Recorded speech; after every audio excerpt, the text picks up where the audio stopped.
ইতিমধ্যে আমি তাত দেখিলো যে উপস্থিত হলগৈ বিধায়ক সিদ্ধাৰ্থ ভট্টাচাৰ্য, আমি দেখিলো অতুল বৰা উপস্থিত হৈছে, ভৱেশ কলিতা উপস্থিত হৈছে। কিন্তু যিয়ে নহওক সকলোৱে বিচাৰিছে যাতে তদন্ত হওক, ক্ষতিপূৰণো দিয়ক, কাৰণ তেওঁলোকে তেওঁলোকৰ নিজৰ আত্মীয়ক হেৰুৱাইছে, তেওঁলোকে এগৰাকী মহিলাক হেৰুৱাইছে।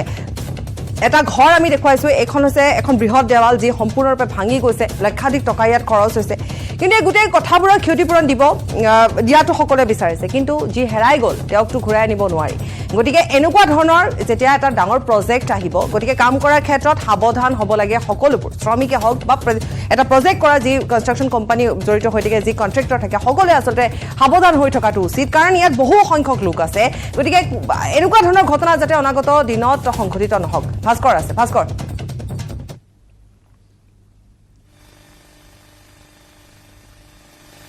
ভাস্কৰ, আহিছো আপোনাৰ ওচৰলৈ। আপুনি ইতিমধ্যে ভাষ্য সংগ্ৰহ কৰিছে। আমি পুনৰবাৰ কৈছো যে কৈ দিয়াটো খুবেই সহজ যে ডাঙৰ প্ৰজেক্ট এটা আছে, গতিকে যিকোনো ঘটনা বা সৰু সৰু ঘটনা সংঘটিত হ'ব পাৰে। কিন্তু যেতিয়া এটা ডাঙৰ প্ৰজেক্ট লোৱা হয় ভাস্কৰ, গতিকে সাৱধানতাও কিন্তু খুবেই বেছি গুৰুত্বপূৰ্ণ এটা দিশ। যিয়ে নহওক এটা সাংঘাতিক ডাঙৰ ঘটনা সংঘটিত হৈছে, আৰু এই ঘটনাত এগৰাকী মহিলা মৃত্যু হৈছে, বহু সংখ্যক লোক 9জনকৈ লোক বৰ্তমান চিকিৎসাধীন অৱস্থাত আছে। অকস্মাতে হোৱা এই ঘটনাত ইতিমধ্যে যথেষ্টখিনি ক্ষতি হৈছে, আৰু তাত ইতিমধ্যে সেই স্থানলৈ গৈছে। তাত আমি কৈছোৱে যে এগৰাকী মন্ত্ৰী গৈছে, অতুল বৰা গৈছে, বিধায়ক গৈছে, সিদ্ধাৰ্থ ভট্টাচাৰ্য গৈছে, ভৱেশ কলিতা গৈছে। তেওঁলোকে কৈছে যে এইটো হ'ব নালাগিছিল, আৰু যিহেতু এইটো হৈছে গতিকে তাৰ বাবে এটা উচিত তদন্ত কৰা হ'ব। ভাস্কৰ, আপুনি আছে আমাৰ সৈতে? ইতিমধ্যে সিদ্ধাৰ্থ ভট্টাচাৰ্যই কিছু কথা কৈছে যে ৱেল্ডিং সঠিককৈ হৈছিল নে নাই সেই প্ৰশ্ন, ক্ষতিগ্ৰস্ত ঘৰবোৰ সুৰক্ষিত নে পৰীক্ষা কৰা হ'ব, প্ৰকল্পটোৰ সুৰক্ষা দিশটোও চাব লাগিব, এনেকুৱা ধৰণৰ কিছু মন্তব্য কৰিছে। আমি কিছু ভিজুৱেলছ দেখুৱাইছো, ভাষ্য কিছু আগবঢ়াই ল'ম। যিবিলাক পাইপৰ কোৱালিটিটো একেবাৰে নিম্ন স্তৰৰ। আপোনালোকে চাওক, পাইপবিলাকৰ যিটো থিকনেছ, ডাঠ যিমান হ'ব লাগে সিমান নহয়, আৰু সেই পাইপবিলাকৰ যিটো কোৱালিটি, সেই কোৱালিটিবিলাকো ভাল নহয়। আৰু যিবিলাক জ্বালাই কৰিছে আপোনালোকে চাওক, সেই জ্বালাই কৰা যিবিলাক কৰিছে, যি জ্বালাইবিলাকো মানে উৎকৃষ্ট মানৰ নহয়। যি ধৰণে জ্বালাই কৰিব লাগিছিল সেই জ্বালাই সেই ধৰণে কৰা নাই। মোৰ নিজৰ চকুৰ সন্মুখতে জ্বালাই কৰি আছে, আৰু জ্বালাই কৰাৰ কাৰণে দক্ষ কাৰিকৰ লাগে এনেকুৱা কামত। পইচা বচোৱাৰ কাৰণে তেওঁলোকে দক্ষ কাৰিকৰ ব্যৱহাৰ কৰা নাই, তেওঁলোকে ব্যৱহাৰ কৰিছে এই সাধাৰণ যে আপোনাৰ গ্ৰিলৰ মিস্ত্ৰী যে সেই মিস্ত্ৰী আনি পেলাই এইবিলাক জ্বালাই কৰিছে। কিমান দিনৰ আগত কৰিছিলে এইটো জ্বালাই? এইবিলাক কাম চলি আছে। এইটো আজি এই গোটেই প্ৰজেক্টটোতে আজি প্ৰায় দুবছৰ কৰি আছে, আৰু কামবিলাকৰ আপোনালোকে মই এটাই কথা কৈছোঁ, অদক্ষ কাৰিকৰ দ্বাৰা এই কামবিলাক কৰা হৈছে। দ্বিতীয়তে পাইপৰ কোৱালিটি একেবাৰে নিম্ন স্তৰৰ, আৰু মই আজি পানী এনেকুৱা নহয় এই এনেকুৱা মানে নদীৰ নিচিনা আমাৰ পানী এনেকৈ গৈছে। মানে কিহৰ পাইপ আছিলে এডাল? এই পানী ডাঙৰ গেমনৰ মানে ডাঙৰ মেইন পাইপডাল। আচ্ছা আচ্ছা। মেইন পাইপডাল আমাৰ ফ্লেটৰ কাষতেতো আমি খিৰিকীৰ পৰা দেখা পাইছোঁ। মানে সাংঘাতিকভাৱে মানে ফাটিছে, আৱাজ কৰিছে। মানে বহুত কিমান লোকৰ ক্ষতি হৈছে বাৰু এতিয়ালৈকে? কমচে কম 10 ঘৰ অৱস্থা বেয়া। পাইপডাল কোনখিনিত আছিলে? সেই ৰাস্তাত, সেই কাষত তাত পানীটো মানে তাত ষ্টক কৰা হয় নেকি? ষ্টক নহয়, ওপৰৰ পৰা খুলি দিছে। তাৰমানে খুলি দিছে তাত মানে মেইন ইয়াৰ পৰা যে আহে খাৰঘুলিৰ পৰা যিটো প্ৰশাসনৰ পৰা কোনো ধৰণৰ যোগাযোগ এতিয়ালৈকে উপায়ুক্ত আহিছিলে, কিবা ক্ষতিপূৰ্ণ কথা কোৱা আছিলে, কোনো তেনেকুৱা? আমি কৈছোঁ তেখেতে কিবা এটা চাম বুলি কৈছে, কিন্তু কি কৰিব কি নকৰিব সেইটো আমি এতিয়ালৈকে গম পোৱা নাই। হস্পিটেলত কিমান মান মানুহ এডমিট হৈ আছে? হস্পিটেলত এতিয়া নাই, হস্পিটেলৰ পৰা গোটেইখিনি আমাৰ ৰিলিজ কৰা। কিমান মান মানুহ টোটেল ইনজিয়ৰ্ড হৈছে? প্ৰায় 12জন মান ইনজিয়ৰ্ড হৈছে। 12জন মান হৈছে। এতিয়া 40জনৰ ওপৰত আছে। মহিলা পুৰুষ আত্মীয় ঘৰত আছে। গাড়ী এইটোতো 4চকীয়া প্ৰায় 8খনমান হৈছে, আৰু এই স্কুটাৰ আৰু বাইক 12খনমান হৈছে। এটা আনুমানিক নাই, হোৱা নাই, গোটেই হোৱা নাই। কাৰণ স্কুটি বাইক 12খনমান, স্কুটি বাইক 12খনমান। গাড়ী হৈছে 4 হুইলাৰ প্ৰায় 7-8খনমান হৈছে। এফেক্টেড হৈছে মানে ডেমেজ হৈছে, কমপ্লিট ডেমেজ হৈছে আৰু সেনেকুৱা ধৰণৰ। কিন্তু এই মুহূৰ্তত যিটো আমাৰ সময় হৈছে, আৰু এই মুহূৰ্তত আমি সেই দৃশ্যাংশ দেখুৱাই গৈছো। গতিকে আজি তাত আৰু হয়তো লোক উপস্থিত হ'বগৈ, গতিকে আমি সেই সময়ছোৱাটো পোনপটীয়া সম্প্ৰচাৰ অব্যাহত ৰাখিম।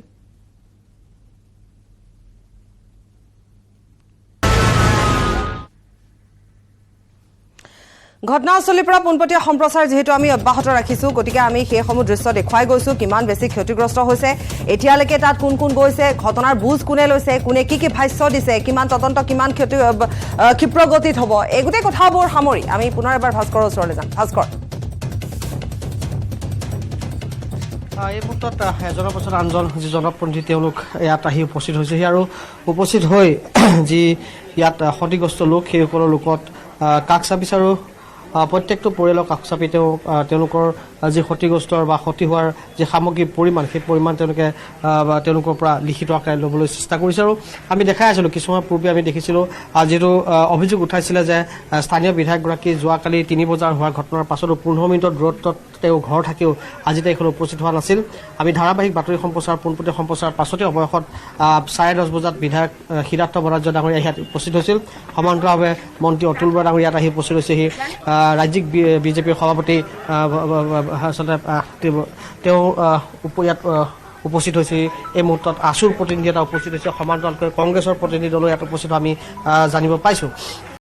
গোটেই পৰিৱেশটো যদি চাই কাৰণ গোটেই পৰিৱেশটো যদি চাই বুজি উঠিব যে কেনেকুৱা এটা বিভীষিকা পৰিৱেশকাৰী হৈছিল আৰু প্ৰত্যেকগৰাকী ইয়াত অহা প্ৰত্যেকগৰাকীক এটা কথাই কৈছে যে ইয়াত ভুল আছে ইয়াত যি জাইকাৰ বিষয়াৰ কৰ্মচাৰীৰ ভুল আছে আৰু ইয়াৰ এক উচিত তদন্ত হ'ব লাগে আৰু ইয়াত যিয়ে দোষী আছিলে শাস্তি পাব লাগে আৰু এই ঘটনাই যেন সেই ঘটনা হওক ইয়াৰ পাছত যেন আৰু দুনৰাই যাতে আৰু কোনো ধৰণৰ এনেকুৱা ঘটনা যেন নহওক সেয়া আচলতে সকলোৱে বিচাৰিছে আৰু সেয়া সাধাৰণ ৰাইজে কওক বা মন্ত্ৰী বিধায়ক কওক যিকেইজন আহিলে তেওঁলোকে নিজ মুখে স্বীকাৰ কৰিছে যে এয়া আচলতে এটা উচিত তদন্ত হ'ব লাগে আৰু ৰাজ্যিক বিজেপিৰ সভাপতিগৰাকীয়ে স্বীকাৰ কৰিছে যে এটা ভুল হৈছে এই ভুলৰ যি শুধৰণি নাই গতিকে সেই ভুল যাতে আৰু দুনৰাই নহওক তাৰ বাবে ব্যৱস্থা ল'ব লাগে আৰু এই যি ভুল হ'ল কিয় হ'ব লগা হ'ল তাৰ বাবে উচিত এটা তদন্ত সেই তদন্তৰ দাবী জনাইছে নিশ্চয় ভাস্কৰ উচিত তদন্তৰ দাবী জনাইছে আপোনাক ধন্যবাদ জনাম আপুনি ইতিমধ্যে কৈছে যে তাত এতিয়া আছুৰ এটা প্ৰতিনিধি দল উপস্থিত হৈছে কংগ্ৰেছৰ এটা প্ৰতিনিধি দল উপস্থিত হৈছে গতিকে আপুনি কিছু সময় পিছত নিশ্চয় দেখুৱাব তেওঁলোকৰ ভাষ্য সংগ্ৰহ কৰিব গতিকে প্ৰত্যেকে নিজৰ নিজৰ মত দিব কংগ্ৰেছৰ নিজৰ ঠাইত থাকি চৰকাৰক সমালোচনা কৰি তেওঁলোকে এটা নিজৰ মত প্ৰকাশ কৰিব আছুৱে তেওঁলোকৰ নিজৰ মত প্ৰকাশ কৰিব চৰকাৰখনৰ তৰফৰ পৰা ইতিমধ্যে তেওঁলোকে তদন্তৰ কথা ঘোষণাই কৰিছে কিন্তু কথা হৈছে যথেষ্ট ক্ষতি হৈছে আৰু এই ক্ষতি কিন্তু হঠাৎ হৈছে আকস্মিক ঘটনা সংঘটিত হৈছে গতিকে যেতিয়া পানীৰ পাইপৰ পৰা নিগৰি যদি পানী গৈ আছিল যেতিয়া তাত মেৰামতি কাম চলিয়া আছিল সেইসকল লোকে তাত থকা যিগৰাকী ঠিকাদাৰ বা যিসকল শ্ৰমিক তেওঁলোকে উমান কিয় নাপালে তেওঁলোকে কিয় নাজানিলে যে ইয়াৰ পিছত হয়তো এনেকুৱা বিভীষিকাময় এটা পৰিৱেশ পৰিস্থিতিৰ সৃষ্টি হ'বগৈ পাৰে তেওঁলোকে ওচৰ চুবুৰীয়া ৰাইজক সাৱধান নকৰিলে কিয় তেওঁলোকে পূৰ্বৰে পৰা যিহেতু তেওঁলোকৰ যথেষ্ট অভিজ্ঞতা আছে এনেকুৱা ধৰণৰ কাম কৰাৰ গতিকে এনেকুৱা ঘটনা সংঘটিত হ'ব পাৰে বুলিও তেওঁলোকে নিশ্চিতভাৱে জানে গতিকে তেওঁলোকে কিয় ওচৰৰ মানুহখিনিক কিয় এবাৰো নকলে যে সাৱধান হ'ব এনেকুৱা ধৰণৰ ঘটনা হ'ব পাৰে গতিকে ৰাইজ তেতিয়া সাৱধান হ'লহেঁতেন কিন্তু যিহেতু এটা ডাঙৰ ব্যাগুম কোম্পানী তেওঁলোকে কনষ্ট্ৰাকশ্যন কোম্পানী কাম কৰি আছে এটা ডাঙৰ প্ৰজেক্ট তাত হৈ আছে গতিকে ৰাইজ আশ্বস্ত আছিল যে এনেকুৱা ধৰণৰ হয়তো কোনো ধৰণৰ কাৰিকৰী কথা নাহে গতিকে সুকলমে সকলোখিনি হ'ব কিন্তু সেয়া নহ'ল আৰু এটা ভয়ংকৰ ঘটনা সংঘটিত হ'ল আমি কিছু দৃশ্য দেখুৱাইছোঁ আপোনালোকক এটা ঘৰ এনেকৈ এখন বৃহৎ তাত দেৱাল আছিল এখন সম্পূৰ্ণৰূপে ভাঙি গৈছে পানী যি ধৰণে ওপৰলৈ পানী পাইপ ফাটি যি ধৰণে পানী আহিছিল পানী দেখিবলৈ পোৱা গৈছিলে আৰু সেই পানীত কেনেকুৱা ধৰণৰ বিস্তৰ ক্ষতি হৈছে কেইবাটাও ঘৰৰ এনেধৰণে দেৱাল ভাঙি গৈছে কেইবাখনো বাহন ভাঙি গৈছে তাত 9জনকৈ লোকৰ ইতিমধ্যে তেওঁলোক আঘাতপ্ৰাপ্ত হৈছে তেওঁলোক চিকিৎসাধীন অৱস্থাত আছে বহুতৰে ঘৰৰ মুধচ ভাঙি পৰিছে যাৰ ফলত তেওঁলোক আশ্ৰয় শিবিৰত আছে এয়া গুৱাহাটী মহানগৰীত সংঘটিত হোৱা এটা ঘটনা খবৰ আৰু আছে সময় বিৰতি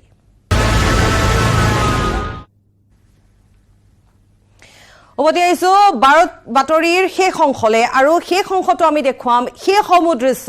যিসমূহ দেখিলে আচলতে কোনো ভাবিব নোৱাৰে যে মহানগৰী গুৱাহাটীত এনেকুৱা ঘটনা সংঘটিত হ'ব পাৰে য'ত এটা ডাঙৰ প্ৰজেক্ট চলি আছে য'ত পানী যোগান আঁচনি চলি আছে কাম চলি আছে ৰাইজৰ সুবিধাৰ্থে চলি আছে ৰাইজৰ কিমান সুবিধা কৰিছে চাওক যে এনেকুৱা ধৰণৰ কাম কৰি থাকিলে হেনো সৰু সৰু ঘটনা ঘটিব এয়া সৰু ঘটনা য'ত এগৰাকী মহিলাৰ মৃত্যু হ'ল য'ত ইমানখিনি ক্ষতি হ'ল য'ত শিশু আহত হ'ল য'ত চিকিৎসাধীন অৱস্থাত আছে য'ত আশ্ৰয় শিবিৰত থাকিবলগীয়া হৈছে লোক ঠিকে আছে যে ইয়াত যদি তাত কাম যিহেতু চলি আছে ইয়াৰ ভাল কথা সকলোৱে বিচাৰিছিল যে পানী যোগান আঁচনি হওক কিন্তু কোনেও নিজৰ ক্ষতি কৰি পানী যোগান আঁচনিৰ কথা কোৱা নাছিলে হয়তো সকলোবোৰ যদি সাজু হৈ থাকিলেহেঁতেন সাৱধান হৈ থাকিলেহেঁতেন আগতীয়াকৈ জনোৱা গ'লহেঁতেন তেতিয়াহ'লে এই ঘটনা নহ'লহেঁতেন হয় বা এই ঘটনাত কোনো ক্ষতিগ্ৰস্তও নহ'লেহেঁতেন ৰাইজে আগৰ পূৰ্বৰে পৰা আঁতৰি থাকিলেহেঁতেন এতিয়া আশ্ৰয় শিবিৰত আছে তেতিয়াৰ পৰা থাকিলেহেঁতেন বোলে এমাহ আপোনালোক আশ্ৰয় শিবিৰত থাকিব লাগিব তাত কাম চলি আছে কিয় নগ'লহেঁতেন ৰাইজ গ'লহেঁতেন গতিকে তেনেকুৱা ধৰণৰ কোনো প্ৰচেষ্টা চলোৱা নহ'ল হঠাৎ এই অঘটন সংঘটিত হ'ল আৰু আজি আমি দেখিছোঁ এতিয়া তাত কংগ্ৰেছৰ লোক গৈছে প্ৰতিনিধি দল গৈছে আজি গোটেই কথাবোৰ পলিটিকেল এটা এংগললৈ গুচি যাব আজি ৰাজনৈতিক দিশলৈ গুচি যাব আৰু এইসকল যিসকলে মানুহ হেৰুৱাইছে যিসকলে নিজৰ সামগ্ৰী হেৰুৱাইছে তেওঁলোকৰ কি হ'ব তেওঁলোকৰ জীৱনলৈ সেই মানুহগৰাকীও ঘূৰি নাহে আৰু তেওঁলোকৰ যিমান ক্ষতিগ্ৰস্ত হৈছে সিমানখিনি ক্ষতিপূৰণ চৰকাৰে জানো দিব এতিয়া প্ৰশ্ন তেনেকুৱা ধৰণৰহে উত্থাপন হ'ব আমি কেইবাটাও দৃশ্য দেখুৱাইছোঁ ধ্বংসস্তূপত পৰিণত হৈছে এই সমগ্ৰ অঞ্চল আমাৰ সাংবাদিক ভাস্কৰ আছে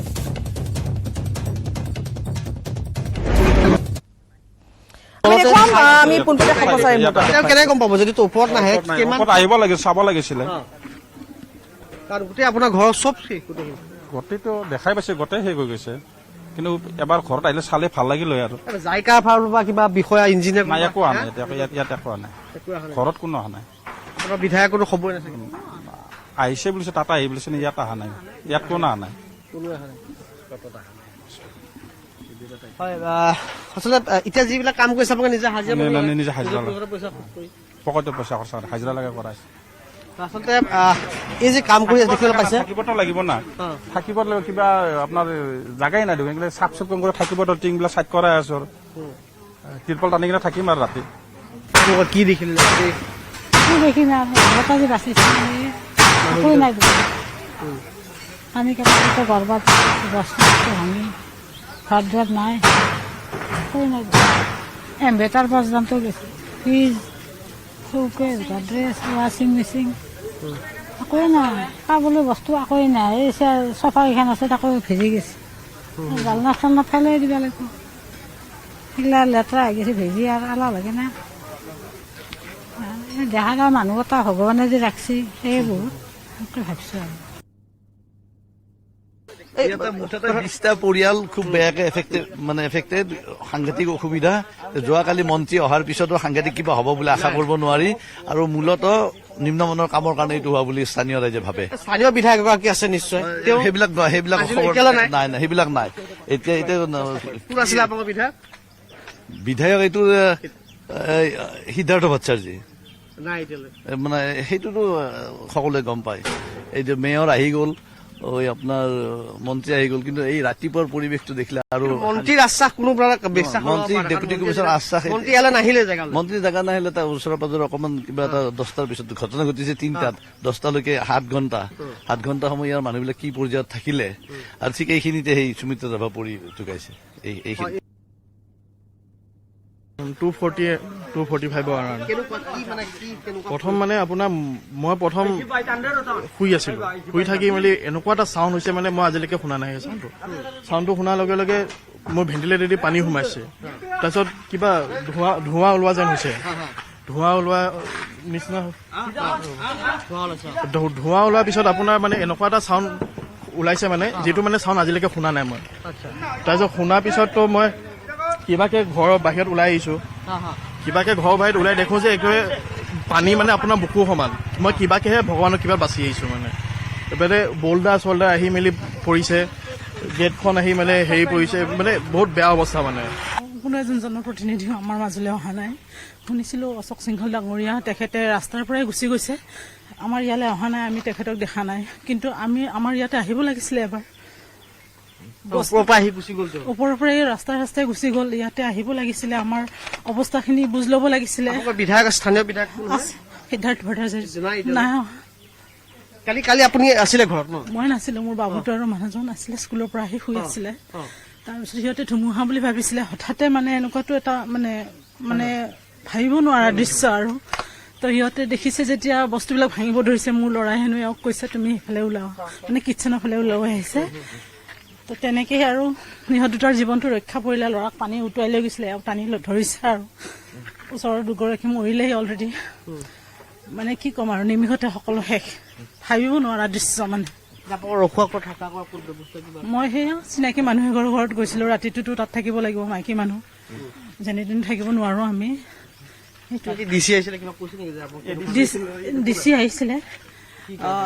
মানে কথাখিনি তাত শিবিৰত হয় বুজ লৈছে আমাৰ ইয়াত অহা নাই মই ওলাই যাওঁতে লগ পাইছোঁ তেখেতক যেনিবা পাৰ্চনেলি সেয়া সোধা নাই এনেই আৰু মানে এটা